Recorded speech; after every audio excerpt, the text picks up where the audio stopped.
ఏముంది, పెళ్లి చేసుకున్నాక మార్చుకోవచ్చులే. చాలా జాగ్రత్త అమ్మా.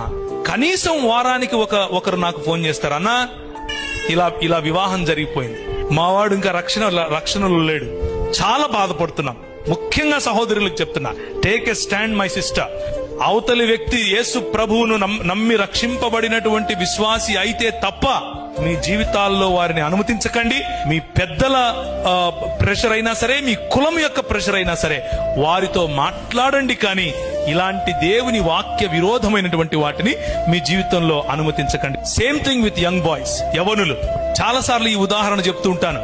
మిద్దెకి ఒక ఆయన తాడేసాడంట కిందోడికి. ఒరే పట్టుకొని ఎక్కరా అంటున్నాడు. ఎక్కేవాడు గుంజితే పైనోడు పడతాడా, లేకపోతే కిందున్నోడు పైనున్నోడు గుంజితే కిందోడు పైకి వస్తాడా? ఆత్మీయతలో కూడా అంతే.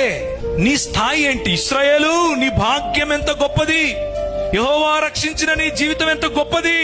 అలాంటిది తీసుకుపోయి నువ్వు ఎవరికి అట్టు పెడుతున్నావు? రాజైనా ఆహాబుతో బియ్యం అందుతావా?